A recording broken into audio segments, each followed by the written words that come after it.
Kudus, beri pengertian buat kami mengerti apa yang Kau mau. Pagi hari ini singkapkan dan wahyukan diri-Mu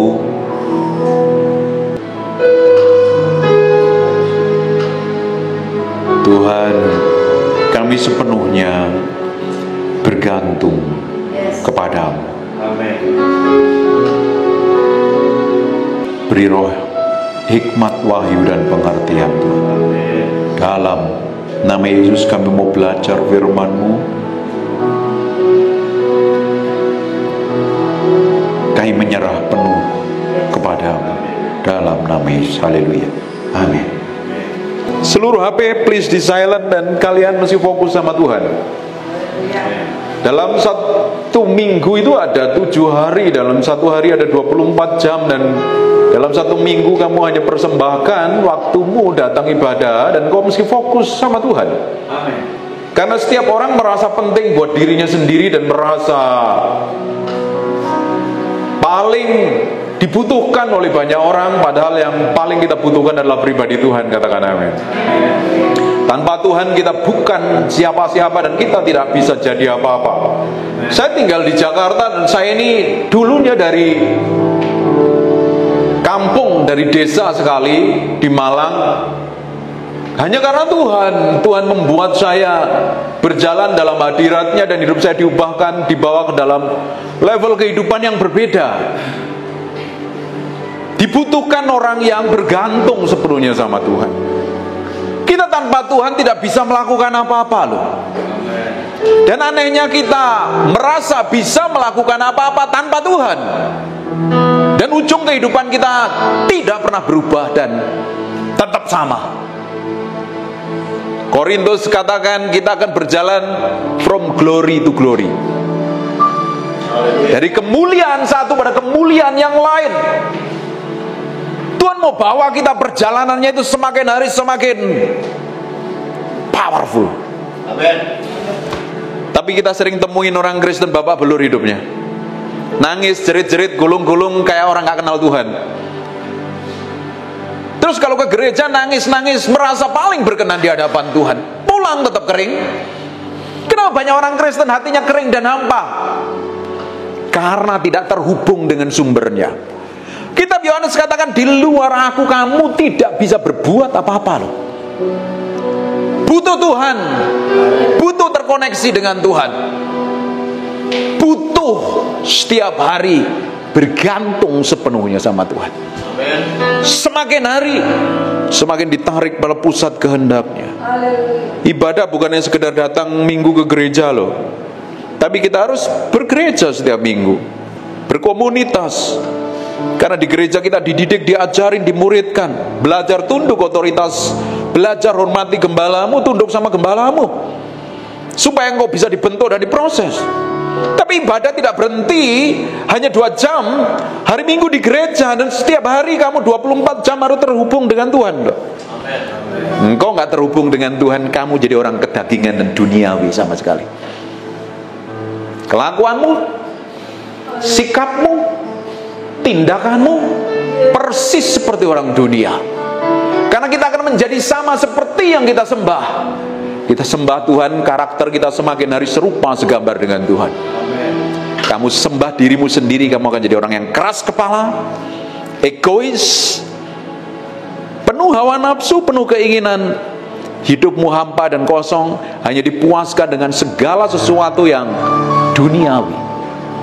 Padahal kita sejatinya adalah manusia rohani yang punya jiwa, punya pikiran, punya perasaan, kemauan, dan tinggalnya di casing ini, di tubuh ini loh. Banyak orang fokus pada casingnya, di dalamnya rapuh dan kosong. Sehingga apa yang dilakukan sama sekali bertolak belakang dengan firman. Kitab Roma katakan loh, kalau kita hidup dipimpin roh, kita harus menyerahkan diri sepenuhnya di hadapan Tuhan. Tapi realitanya daging kita seringkali melakukan apa yang bertentangan dengan keinginan roh kita. Dan kalau itu tidak ditaklukkan, akhirnya kita menjadi orang Kristen, bisa bertahun-tahun di gereja, tapi sikap tindakan kita tidak pernah berubah. Semakin hari kita ini harus semakin menjadi serupa segambar dengan Tuhan. Amin. Amin. Kekristenan itu bukan agama. Kekristenan adalah kehidupan, praktek hidup. Tambah hari tambah serupa dengan Kristus. Kekristenan itu membangun hubungan dengan Tuhan setiap hari. Amin. Ini yang akan membawa kita mengalami perubahan. Ini yang akan membuat hidup kita berbeda dengan orang lain. Buat apa kita percaya Yesus yang powerful, yang dahsyat, tapi hidup kita sama saja dengan orang dunia? Kita punya Allah yang perkasa. Kita punya Tuhan yang kita layanin siang dan malam, dan Tuhan yang kita sembah itu real hidup. Saya jadi saksi hidup bahwa Tuhan benar-benar menyertai kami. Yesus begitu berkuasa dalam hidup kami, dalam setiap pelayanan kami. Dan Yesus yang sama tinggal di dalam hatimu. Bukan Yesus secara fisik, tapi rohnya tinggal di dalam kamu. Dia menyertai kamu, dia mengurapin kamu, dia akan memimpin kamu kepada seluruh kebenaran. Dia akan memuliakan nama Yesus melalui hidupmu. Dibutuhkan orang yang berserah sepenuhnya di hadapan Tuhan. Ketika kita mau berserah sepenuhnya jadi orang percaya yang percaya Yesus, engkau harus memberi pikiranmu, perasaanmu, kemauanmu, kehendakmu takluk dan tunduk kepada firman. Baru kita bisa akan didapati menjadi orang yang berkenan di hadapannya. Ibadah tok belum tentu hatimu nempel sama Tuhan. Banyak orang ibadah hatinya jauh dari hadapan Tuhan. Banyak orang melayani Tuhan tapi tidak terhubung dengan pribadi Tuhan. Banyak orang yang ngakunya hamba Tuhan belum tentu memiliki hubungan yang dalam dengan Tuhan, sehingga berjalannya melenceng jauh dari kehendaknya. Bapak Ibu, ketika kita ini berjalan melenceng dari tujuan, apa yang terjadi? Kesasar dan tersesat. Ujungnya tidak sampai destinasi ilahi. Padahal Tuhan punya tujuan yang ilahi dalam setiap hidup kita ini berbeda-beda, yang kita harus genapi, kita kerjakan. Finish well, finish strong. Amin. Setiap orang punya tanggung jawab masing-masing yang sudah ditentukan Tuhan selama dia hidup di bumi. Tujuan itu mempermuliakan nama Tuhan, menjadi berkat bagi banyak orang, bukan menjadi batu sandungan. Tapi kalau kita ini berjalannya melenceng, di ujungnya akan jauh dari tujuan Tuhan dan tidak didapati menjadi hamba yang berkenan di hadapan Tuhan. Kita akan belajar dari jemaat yang sangat sederhana, ngalamin penderitaan yang luar biasa, tapi dia melakukan lebih karena dia memberi hidupnya sepenuhnya sama Tuhan. Kita lihat di 2 Korintus pasal yang ke-8. Melihat yang pertama itu judulnya pelayanan kasih. Saudara-saudara, kami hendak memberitahukan kepada kamu tentang kasih karunia dianugerahkan kepada jemaat-jemaat di Makedonia. Jemaat Makedonia ini luar biasa ini. Hidup dalam anugerah Tuhan. Seperti jemaat di Eklesia Dandang. Tahu gak kata dandang itu apa artinya? Bahasa Jawanya? Apa Bu yang Jawa? Dandang. Tempat buat masak. Biasanya dari tembaga loh. Berguna sekali loh. Bapak Ibu, kalau dari tempat ini ada orang-orang yang sungguh hati, merindukan Tuhan, nempel dengan Tuhan, bergaul dengan Tuhan di atas rata-rata. Daud ini memiliki kehidupan yang bergaul dengan Tuhan. Daniel, Yusuf, semua tokoh di Alkitab, Rasul Paulus, mereka adalah orang-orang yang memiliki hubungan dengan Tuhan. Berbeda dengan orang di atasnya, berbeda dengan orang sebayanya. Padahal di zamannya Paulus, di zamannya Daniel, di zamannya Daud, di zamannya Salomo, di zamannya para nabi-nabi, banyak orang yang hidup seperti di zaman kita ini loh. Tapi kenapa mereka muncul ke permukaan? Karena dia tentunya melakukan lebih di atas rata-rata, sehingga begitu powerful dan dahsyat. Bapak Ibu, Tuhan tidak melihat kita tinggal di mana, kita punya pekerjaan dan status sosial seperti apa. Tapi Tuhan lebih tertarik dengan hati yang haus dan lapar dengan Tuhan, punya kerinduan dengan Tuhan, berjalan dipimpin Tuhan, akhirnya melakukan lebih, akhirnya muncul melakukan hal yang berbeda. Perhatikan di jemaat Makedonia ini luar biasa sekali. Selagi dicobai dengan berat. Ngalami pencobaan gak ini jemaat? Ini kayaknya nggak ada masalah nih jemaatmu, Pak. Kelihatannya bahagia semua ini kelihatannya. Yang di sini punya masalah nggak ini? Halo ibu-ibu, kok mukanya cemberut? Ini sok atau apa ya ini kelihatannya nih? Hah? Kita memang selama tinggal di bumi ini akan selalu ngadepin masalah. Selama kita tinggal di muka bumi ini, kita akan ketemu problem dan masalah. Selalu kita akan hadapin tekanan, himpitan yang berat selama kita tinggal di bumi ini. Kita tinggal di bumi ini selalu hadapin goncangan, tekanan, tapi itu hanya sementara. Sebagai tes, sebagai ujian. Tujuan akhirnya yang harus kita kejar. Amin. Tapi banyak orang hanya fokus pada pencobaannya, pada tekanannya, sehingga lupa dengan tujuannya. Akhirnya stres, bingung, kacau, dan berantakan. Ini analoginya yang muda-muda ini, dengerin baik-baik. Fokusmu pada tujuan nilai yang gede yang Tuhan siapkan. Kalian akan menjadi orang yang besar, yang dipakai Tuhan luar biasa. Kalian akan mewarisin sesuatu yang ilahi dan akan melakukan banyak perkara besar. Ketika saya nanti sudah selesai dengan hidup saya, kalian yang akan meneruskannya. Kalian akan melihat kegerakan yang besar. Dimulai dengan hatimu hari ini loh. Dan engkau akan mengalami banyak tekanan. Selama kita tinggal di muka bumi ini, selalu kita akan ketemu masalah. Banyak hal kita ngadepin masalah. Kadang masalah keuangan, belum lagi yang punya suami atau istri, istrinya terlalu banyak kata-kata, dan itu menjemukan dan membosankan. Kalian ini mesra terus kelihatannya suami istri ya. Hah? Halo. Amin. Coba pandang kanan kiri, senyum dulu deh. Kok tegang ini gimana ini? Biasanya Pak Gembala ini khotbahnya manis-manis ya. Dengerin Peter Guntur khotbahnya keras ya. Nanti dengerin di YouTube ya, cari YouTube ya. Jangan lupa subscribe, like, komen, dan share ya Peter Guntur ya. Kamu akan denger khotbah yang agak tajam loh.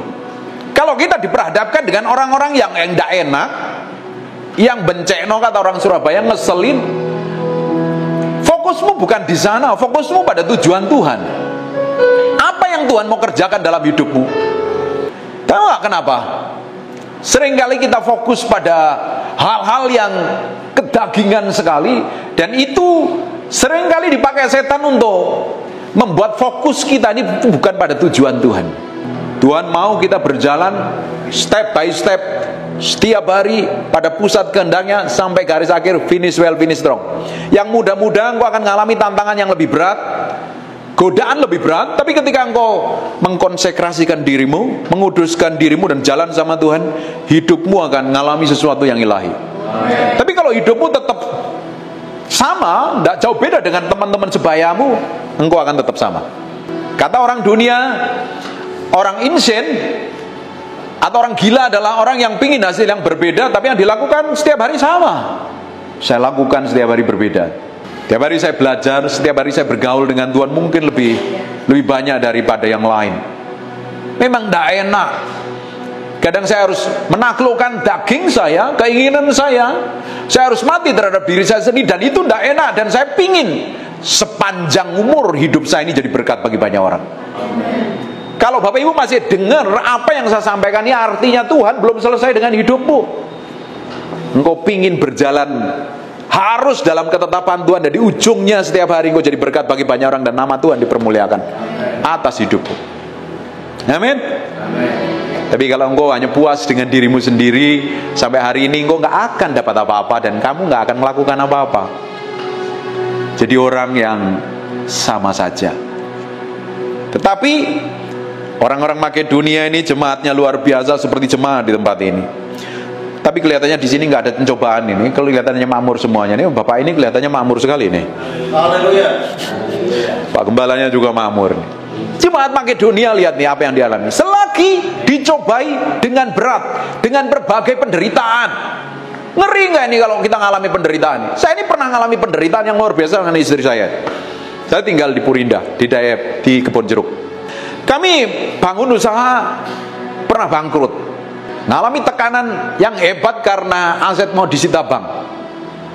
Di sisi lain usaha bener babak belur. Dan apa yang terjadi? Ditagih bank, ditagih pabrik, ngalami tekanan yang tidak enak sama sekali. Kami hidup pas-pasan, semuanya dijual waktu itu untuk bayar utang, dan itu belum mencukupin semuanya. 2017 sampai 2021 baru ngalami terobosan. Kalau kita nih ngalami penderitaan, kita jangan pernah fokus sama penderitaannya. Kita fokus di balik penderitaan itu ada maksud dan tujuan Tuhan yang akan mengubahkan hidup kita. Karena setiap masalah itu ada masa kadaluarsanya.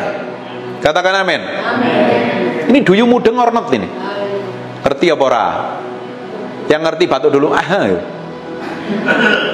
Haleluya. Ini orang pinter semuanya. Tapi banyak orang ketika ngalami tekanan dan masalah yang hebat, dia fokus pada masalahnya, bukan pada tujuannya. Sehingga dia stres, bingung, dan kacau, dan menyerah di tengah jalan. Ujungnya jatah yang Tuhan mau berikan kepadanya tidak akan sampai. Tuhan sudah berikan jatah yang gede dalam hidup kita ini. Gede. Kita berurusan dengan Tuhan itu berurusan dengan perkara-perkara yang besar. Tapi kita seringkali puas dengan hal-hal yang kecil. Tapi kita harus setia dengan hal yang kecil itu. Ketika dipercayakan kecil, kita merasa bangga diri, kita merasa di atas angin. Padahal Tuhan belum berhenti sampai sana. Tuhan mau perkara yang besar, lebih besar lagi.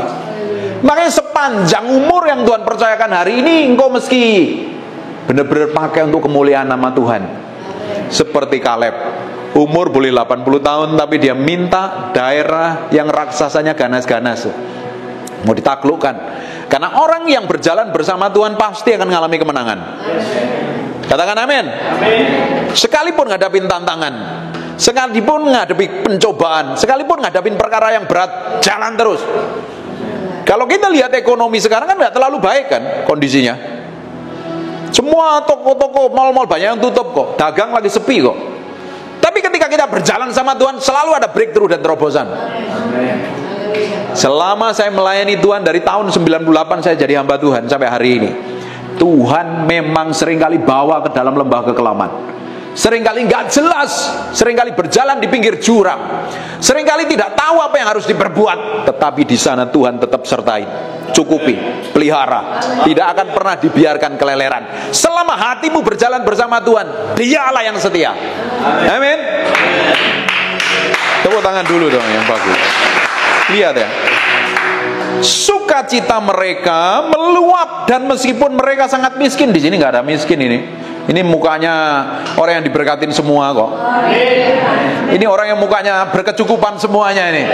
Ini yang muda-muda yang belum nikah ini akan diberikan pasangan hidup yang benar-benar cinta Tuhan, bukan pasangan hidup yang bikin trouble nih. Amin. Ini bapak-bapaknya pekerjaan tangannya yang dikerjakan tanganmu diberkatin semuanya. Ini ibu-ibunya kelihatan cantik-cantik, skincarean semua kelihatannya, malah glowing semuanya ini. Amin. Kalian bukan orang yang miskin, kalian yang diberkati Tuhan. Kalian yang hidup berkecukupan, more than enough, lebih daripada cukup, dan jadi berkat bagi banyak orang. Jemaat Makedonia kebalikan dari kehidupan kita hari ini loh. Mereka miskin sekali, kekurangan sekali, tapi lihat apa yang terjadi. Namun mereka kaya dalam kemurahan. Bapak Ibu, miskin itu bukan masalah harta.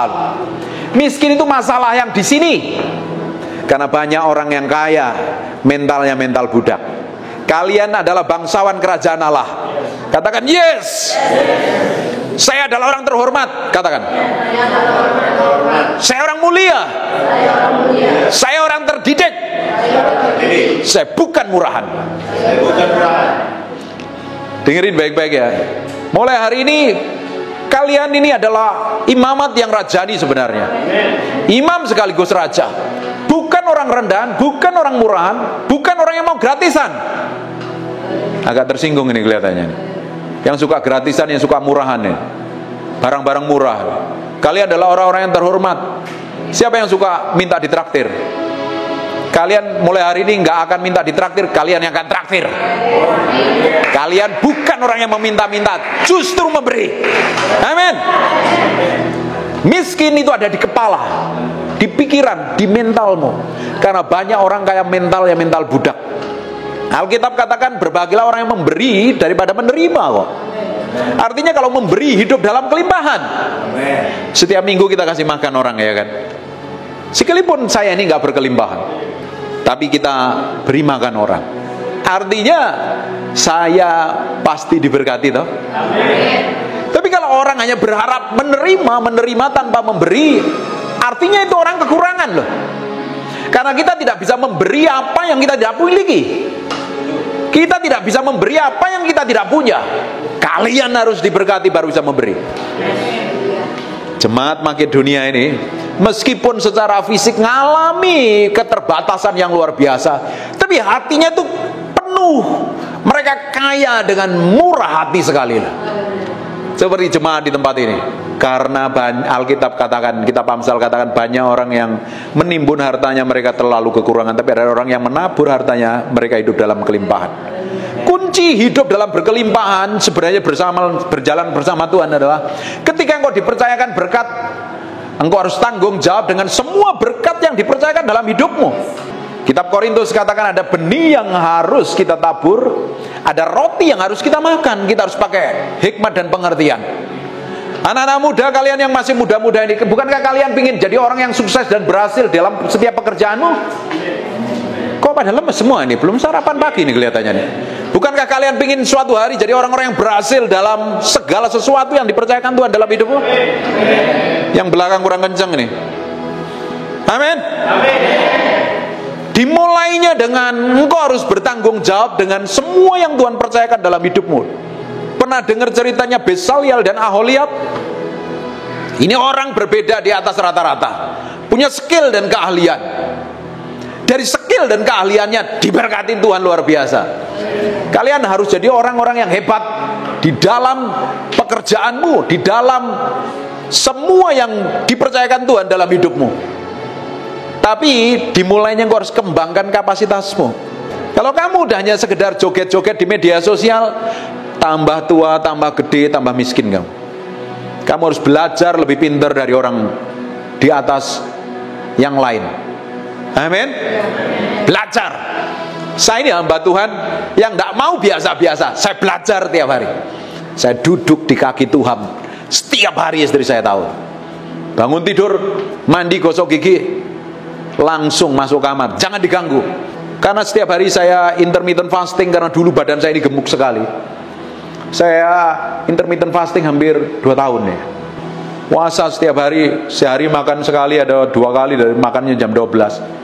Saya kadang duduk diam dari jam 7, jam 8 sampai jam 12. Kalau tidak ada pelayanan, tidak ada janji ketemu orang, tidak ada konseling orang, saya di kamar doa, bangun ke inti. Saya pingin jadi orang yang berbeda. Kamu pingin jadi orang yang berbeda? Lakukan sesuatu yang berbeda di atas rata-rata. Kalian pingin diberkati? Kalian harus tahu bertanggung jawab dengan semua yang Tuhan percayakan dalam hidupmu. Tahu gak kenapa banyak orang Kristen miskin? Bukankah Yesus yang kaya rela dari miskin supaya kita jadi kaya? Betul apa enggak? Dia di kayu salib yang beberapa hari lalu kita peringati dengan Paskah. It is finished. Tapi ternyata tidak finish kan dalam hidup kita, karena kita tidak tanggung jawab dengan semua yang Tuhan percayakan dalam diri kita. Banyak orang pinter masalah rohani tapi tidak pinter bertanggung jawab ngatur dirinya. Kalau Bapak Ibu nggak bisa atur dirimu, engkau nggak akan dipercayakan apa-apa. Karena kerajaan Allah diibaratkan, diumpamakan seperti seorang pengusaha yang taruh modal. Dikasih 1, dikasih 2, dikasih 5. Diapakan itu? Tapi banyak orang Kristen hanya berdiam diri dan merasa dirinya paling oke, hidup dalam kasih karunia Tuhan, tidak tanggung jawab, tidak melakukan apa-apa, akhirnya kekurangan dan ditolak Tuhan. Kan bukankah perumpamaan uang mina dan perumpamaan talenta itu diulang berkali-kali? Itu penting loh itu. Kalau Alkitab ngomong ada lebih dari 2 kali, itu penting sekali buat kita. Bukankah itu perumpamaan lebih dari 2 kali? Lebih daripada sekali? Itu penting buat kita, supaya kita ini belajar ngerti apa yang kerajaan Allah mau. Kalau kita ngerti apa yang Allah mau, kita berjalan bersama Tuhan, segala sesuatu yang dikerjakan tanganmu Tuhan akan buat berhasil. Tahu nggak caranya Tuhan berkatin kita? Melalui apa yang kita kerjakan. Dimulainya dalam diri kita. Tapi banyak orang hanya pelongo-pelongo di gereja, nggak ngelakukan apa-apa. Hidup hanya meminta-minta. Di sini tidak ada, di negara Konoha banyak, dan sekarang di sini akan jadi pionirnya. Jadi orang-orang yang berhasil dan diberkatin Tuhan. Amin. Lihat, kita lanjut lagi. Aku bersaksi bahwa mereka telah memberikan menurut kemampuan mereka. Ini orang susah tapi memberinya luar biasa, bahkan melampaui kemampuan mereka. Powerful nggak ini? Tapi banyak orang miskin tambah miskin karena apa? Pelit, kikir, medit, meleki, dan lain sebagainya. Wah, ini nggak kuat inilah gimana? Ya, Alkitab kan katakan kan kita harus memberi yang terbaik kan? Tahu nggak persembahan yang the best itu apa? Kita persembahkan tubuh kita dulu loh. Hati kita ini harus jadi persembahan dulu di hadapan Tuhan loh. Tuhan nggak tertarik dengan persembahan kita yang nggak seberapa itu kan. Seringkali kita kasih persembahan ke gereja, ketika kantong diedarkan, uangnya diucek-ucek, dilecek-lecekin, cari di dompet nilainya paling kecil seringkali. Terus ngomong sama Tuhan, aku memberi yang terbaik. Bukan. Dengerin ya, Tuhan tidak pernah tertarik dengan pemberian kita, uang kita. Tapi Tuhan tertarik dengan hati kita yang benar-benar dipersembahkan sebagai persembahan yang hidup, kudus, dan berkenan di hadapan Tuhan. Kalau kamu mati terhadap dirimu sendiri, kamu beri hidupmu sepenuhnya di hadapan Tuhan, baru segala sesuatu yang kamu beri sama Tuhan jadi korban yang berkenan di hadapan Tuhan. Amin. Seperti orang Makedonia ini luar biasa sekali. Aku bersaksi bahwa mereka telah memberikan menurut kemampuan mereka, bahkan melampaui kemampuan mereka. Dengan kerelaan sendiri mereka meminta dan mendesak kepada kami supaya mereka juga beroleh kasih karunia untuk mengambil bagian dalam pelayanan kepada orang-orang kudus. Mereka memberikan lebih banyak daripada yang kami harapkan. Mereka memberikan diri mereka. Katakan, memberikan diri mereka. Dirimu dulu yang harus jadi korban di hadapan Tuhan. Jadi persembahan dulu. Bapak Ibu, bukankah Tuhan itu kudus, suci, tak bercacat celah? Bukankah Roh Kudus itu namanya saja Roh Kudus? Orang Jawa sebutnya Roh Suci. Dia tidak bisa tinggal pada pribadi yang najis. Kalau engkau berikan persembahan untuk Tuhan, hatimu mesti benar dulu. Kalau engkau punya kepahitan dan sakit hati, hatimu tidak benar, engkau harus mengampuni loh. Di sini kan nggak ada kelihatan ya. Nggak ada yang sakit hati kan? Kok bengong ini piye toh iki? Nggak ada yang tersinggung dan marah-marah dan simpen luka kan? Kalian sudah mengampuni semuanya kan? Udah dididik, diajarin gembalamu yang luar biasa ini, kalian tetap sakit hati, perlu dikepret Tuhan nanti malahan. Hati kita ini harus benar di hadapan Tuhan. Kita tidak bisa benar dengan kekuatan kita sendiri. Makanya Alkitab katakan 1 Yohanes 1 ayat yang ke-8 9, Allah setia dan adil, Dia akan mengampuni dosa kita kok.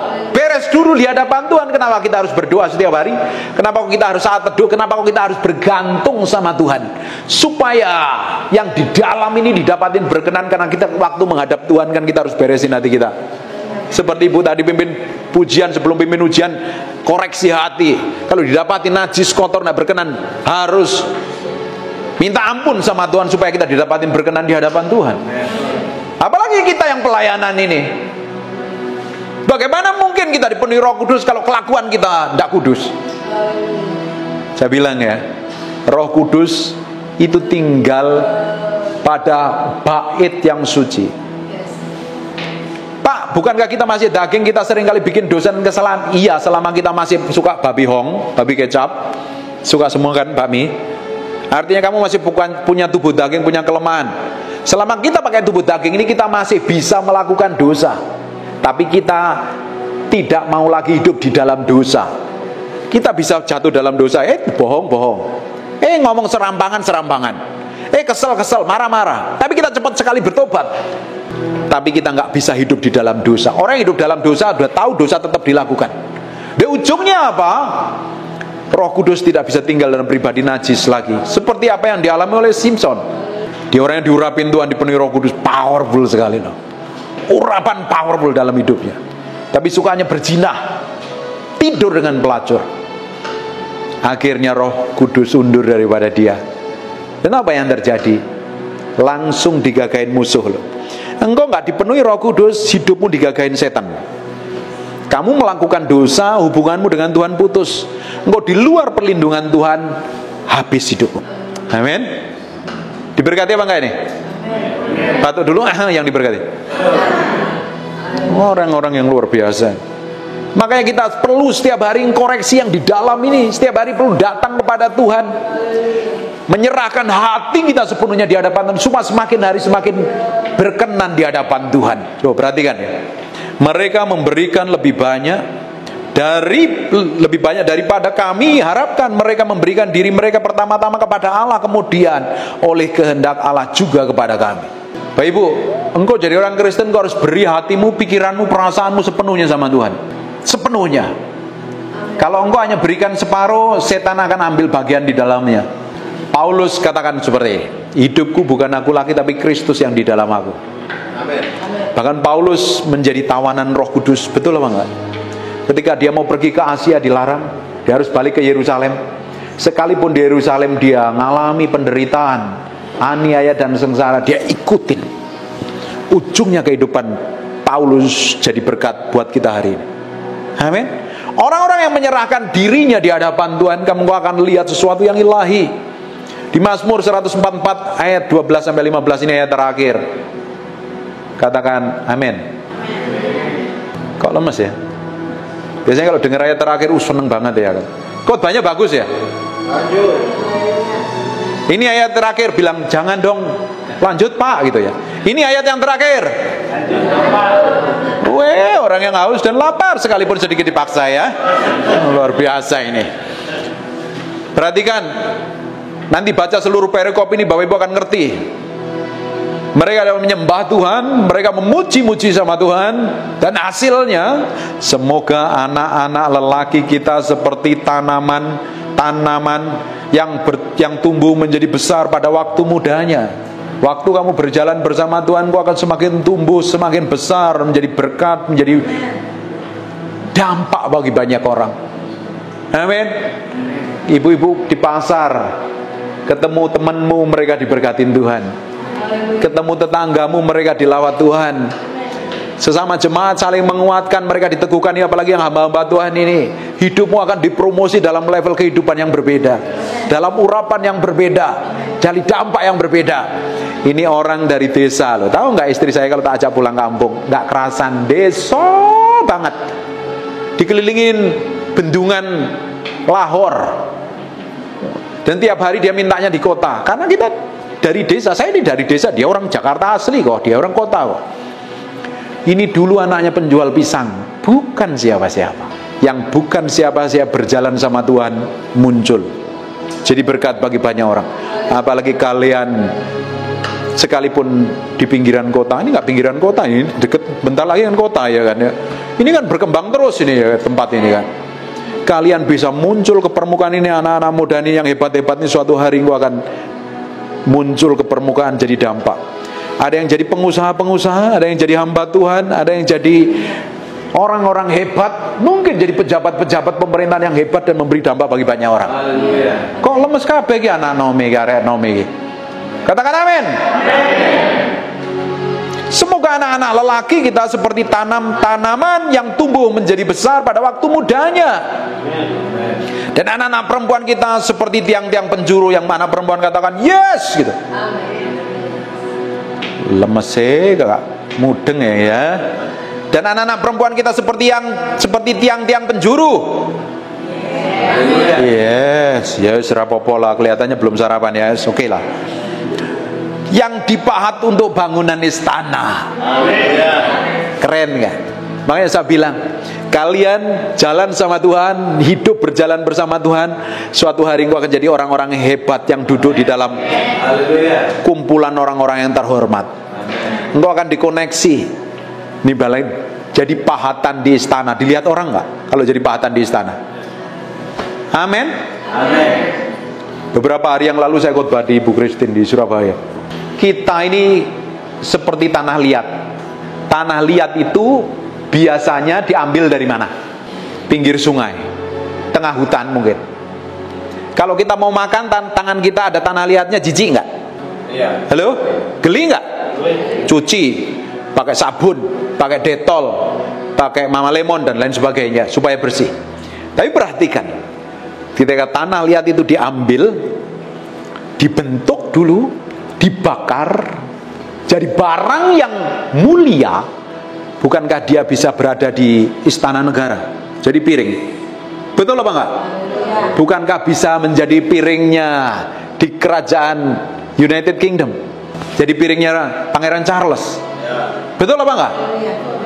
Tapi kalau sekedar tanah liat, kita semuanya jijik melihatnya. Ih, geli lah. Apalagi sepatu kita, ini sepatunya bagus-bagus semua, kamu ngelihat nginjek tanah liat kotor, pulang langsung dibersihin kan. Apalagi ibu-ibu ngelihat sepatunya suaminya kotor, ih, lapin dulu, bersihin dulu. Betul apa enggak? Kalau engkau jadi barang mulia, dan kita nggak bisa jadi barang mulia. Kitab Timotius katakan kalau kita menguduskan diri, kita akan diproses, dibentuk menjadi barang yang mulia untuk tujuan yang mulia. Kamu memberi dirimu sama Tuhan, dibentuk, diproses, jadi barang yang mulia, engkau bisa berada duduk di istana para raja. Dengerin perempuan-perempuan ini, kalian ini yang muda-muda nih, jangan keganjenan, jangan kegatelan ya. Kalian bukan orang murahan. Kalian adalah princess kerajaan Allah, wanita-wanita terhormat. Amin. Jangan dikit-dikit ada laki-laki ganteng ketap-ketip kelilipan tuh matamu tuh nanti. Jangan jadi orang murahan. Kalian orang yang terhebat, orang yang hebat kok. Suatu hari jadi pahatan yang berada di istana kok. Amin. Kalian orang yang mahal. Kalau ada laki-laki ganjen mau pacaran sama kamu, mau sentuh-sentuh kamu, jangan sentuh saya barang yang mahal. Amin. Barang yang mahal itu harganya mahal sekali, dan yang bisa beli adalah orang-orang yang mahal. Haleluya. Tapi kalau kamu memposisikan kamu jadi barang murah, bisa jadi barang yang tidak berguna sama sekali. Amin. Kalian nanti akan ketemu pasangan hidup yang hebat-hebat, jadi berkat. Bisa jadi istrinya para pengusaha, dan kalian bukan orang yang pelongo-pelongo tapi ikut membuat pasangan hidupmu jadi orang yang sukses. Ini anak perempuannya yang mana nih? Anak-anak perempuan yang belum nikah-nikah nih. Dengerin baik-baik. Tuhan sediakan yang terbaik. Amin. Untuk pasangan hidupmu. Kamu jaga hatimu, jaga kekudusanmu, engkau jadi orang yang hebat. Anak-anak yang muda, yang laki-laki, jangan keganjenan. Fokus kejar Tuhan. Cari Tuhan, kembangkan kapasitasmu, kerja dengan tanggung jawab. Kalau kamu sukses dan berhasil, itu perempuan akan banyak naksir kamu kok. Belum berhasil, belum jadi apa-apa, udah ganjen-ganjen buat apa? Kembangkan kapasitas dulu nih. Bapak-bapaknya engkau mesti komitmen dengan Tuhan. Doain anak-anakmu, karena mereka yang meneruskan apa yang kamu akan kerjakan. Bahkan mereka akan melakukan lebih besar. Amin. Diajarin begini kok nggak semangat, ini gimana tuh ya? Yang dipahat untuk bangunan istana. Orang istana akan melihat, keren ya ini orang ya. Bapak anaknya berapa? 2. Suatu hari anakmu akan muncul ke permukaan, dipanggil orang-orang hebat, dan mereka, loh, ternyata kok punya hikmat dan pengertian. Kalau kita bodoh, jadi orang bodoh, orang Kristen dilarang bodoh, hanya pelongo-pelongo, orang mau belajar sama kita nggak? Kalau hidup kita ini nggak ada sesuatu yang powerful, orang mau belajar sama kita nggak? Nggak akan dipakai. Orang dunia itu mengembangkan kapasitasnya gila-gilaan. Kita yang sudah disertain Tuhan, kita yang sudah diurapin Tuhan, kita yang sudah diberikan kemampuan sama Tuhan, tentunya harus muncul ke permukaan. Untuk kemuliaan nama Tuhan, bukan untuk kebanggaan diri kita. Karena kita sepenuhnya milik Kristus. Boleh tinggal di Dandang, suatu hari engkau akan punya rumah di Kemang. Engkau akan jadi berkat bagi banyak orang. Banyak orang akan datang ke tempat ini karena di sini lahir orang-orang yang hebat, yang diberkatin Tuhan, yang diurapin Tuhan. Amin. Kasih tepuk tangan dulu. Ini pasti harus ngomong amin ini ya. Dengerin baik-baik. Semoga gudang-gudang kita penuh. Amin. Mau kosong atau penuh? Penuh. Pingin rekeningmu penuh? Penuh. Lumbung berasmu penuh? Depositomu penuh? Pingin gereja ini penuh? Semoga gudang-gudang kita penuh, mengeluarkan aneka ragam barang. Ini more than enough ini. Semoga kambing domba kita menjadi beribu-ribu, kaya raya ini. Memang kaya bukan tujuan kita. Kita jalan sama Tuhan pasti diberkatin kok. Jangan alergi dengan kekayaan. Orang Kristen harus diberkati. Jangan alergi dengan berkat. Jangan alergi dengan kelimpahan. Jangan alergi dengan uang. Kita butuh uang kok. Kita nggak mau uang, kita nggak mau kelimpahan. Orang dunia mau kelimpahan loh. Kalau kelimpahan dipegang oleh bandar narkoba, jadi rusak bangsa ini. Kalau kekayaan dipegang oleh para mucikari, terjadi pelacuran gila-gilaan. Kalau kekayaan itu dipegang oleh para teroris, terjadi kekacauan di mana-mana. Kekayaan harusnya yang pegang orang percaya untuk pekerjaan Tuhan, supaya nama Tuhan dipermuliakan. Amin. Ini khotbah yang paling powerful ini, ngomongin tentang kelimpahan soalnya. Saya jarang ngomong tentang seperti ini. Lihat ya, berlaksa-laksa di padang kita, berkatmu berkelimpahan. Semoga lembu sapi kita syarat gemuk-gemuk, artinya semoga tidak ada kegagalan, tidak ada keguguran, dan tidak ada jeritan di lapangan-lapangan kita. Gak ada penderitaan, semuanya ketawa memuji Tuhan. Haleluya, amin. Biasanya orang yang nangis biasanya ngalamin apa itu? Ada dua hal sih. Kalau di gereja nangis biasanya dilawat Tuhan. Tapi kalau di rumah nangis biasanya ngalami penderitaan. Betul apa enggak? Kita maunya bersuka cita memuji Tuhan terus kan. Enjoy kok. Lihat, berbahagialah bangsa yang demikian keadaannya, berbahagialah bangsa yang ialah Tuhan. Dibutuhkan orang yang hatinya sungguh-sungguh berjalan bersama Tuhan. Dengerin baik-baik ya. Tuhan tuh mau loh hidup kita ini makmur. Tuhan mau hidup kita berkemenangan. Tuhan mau hidup kita dipromosi. Tuhan mau hidup kita jadi berkat bagi banyak orang. Tapi banyak orang puas dengan apa yang dicapainya. Diberkatin dikit udah puas lah. Dipromosi sedikit agak gede kepala. Jalannya dongak terus. Apalagi musim hujan di daerah sini kan, pilek terus. Kenapa? Jalannya dongak, kemasukan air. Kita harusnya semakin hari semakin rendah hati, semakin didapatin menjadi orang yang nempelnya sama Tuhan. Dimulainya mulai hari ini memiliki rasa haus dan lapar dengan Tuhan. Dengerin baik-baik ya. Kalau engkau memiliki kerinduan, kelaparan, bangkit berdiri sama-sama. Bangkit berdiri silakan. Dengerin baik-baik ya. Kalau kita memiliki rasa haus dan lapar, engkau memberi hatimu di kamar doamu setiap hari di rumah. Engkau tidak bisa nyembah di gereja kalau engkau nggak terbiasa nyembah di rumah. Kalau orang nggak terbiasa nyembah, tetap duduk dulu. Yang lain nggak usah maju ke depan, tetap berdiri di tempatnya masing-masing. Kalau kita tidak terbiasa nyembah di rumah, kita tidak biasa nyembah di gereja. Di gereja hanya tugas dan rutinitas. Kamu nggak bisa nyembah dengan kepalsuan. Nyembah itu lahir dari hati karena kita mengagumi dan mencintai Tuhan. Doa datang kepada Tuhan itu bukan kebutuhan karena kita mempingin sesuatu, tapi karena kita mencintai Tuhan, kita pingin nempel sama Tuhan, pingin berjalan menyenangkan hatinya. Ini suami istri, dengerin baik-baik ini suami istri.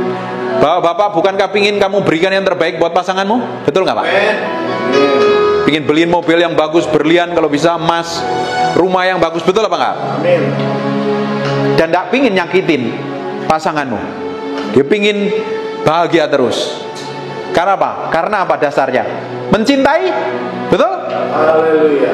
Kita ngomong mencintai Tuhan, tapi kita nggak pernah membangun hubungan dengan Tuhan. Kamu palsu, cintamu bohong. Bapak, istrinya kan? Kalau bapak pergi nggak kasih kabar, ibu ngapain bu? Telepon. Kalau nggak dijawab ngapain? Pulang diapain? Diemin. Karena apa? Bukan diem karena sariawan kan? Karena jengkel kan? Betul apa enggak? Karena apa? Bisa begitu karena apa? Dasarnya cinta kan? Cinta kan? Betul apa enggak? Ngerti apa enggak sih?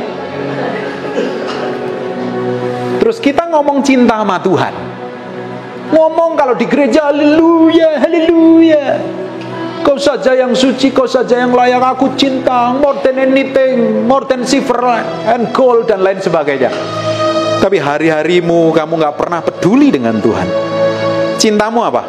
Kira-kira palsu, bohong. Ibu-ibu, nih kalau sehari dicuekin suamimu, apa yang terjadi? Jangan sampai dilempar wajan ya.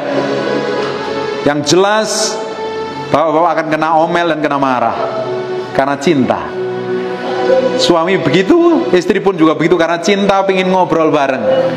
Apalagi dulu yang suka, yang sebelum nikah kan semuanya ini nggak seperti Siti Nurbaya kan, semuanya pernah pacaran kan, betul nggak?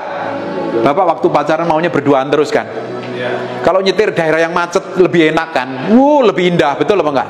Karena pingin berduaan, karena jatuh cinta. Kita jatuh cinta sama Tuhan, kita pingin nempel sama Tuhan. Amin. Kamu nempel sama Tuhan, hidupmu jadi powerful.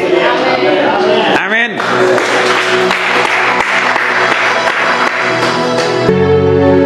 Terima kasih Tuhan, bagimu segala pujian, hormat, pengagungan. Kau lihat orang-orang di tempat ini Tuhan, berkati mereka, berkati Pak Gembala, Ibu Gembala Tuhan. Berikan kemampuan, pelayan-pelayan ada, berikan rasa haus dan lapar, membangun keintiman yang dalam. Kami percaya tempat ini akan dipenuhi dengan kemuliaan Tuhan. Kami tahu di mana ada kemuliaan Tuhan, Kau akan tarik semua orang. Diubahkan di tempat ini, ngalami Tuhan, ngalami lawatan Tuhan. Terima kasih Tuhan. Kami percaya dari tempat ini akan lahir orang-orang yang hebat yang dipakai Tuhan. Dari tempat ini akan lahir hamba-hamba Tuhan yang diurapin Tuhan. Dari tempat ini akan lahir orang-orang yang jadi berkat. Jadi orang-orang kenamaan, jadi orang-orang tersohor, jadi orang-orang yang berhasil. Dan nama Tuhan dipermuliakan. Terima kasih. Dalam nama Yesus yang diberkati Tuhan katakan. And God bless you.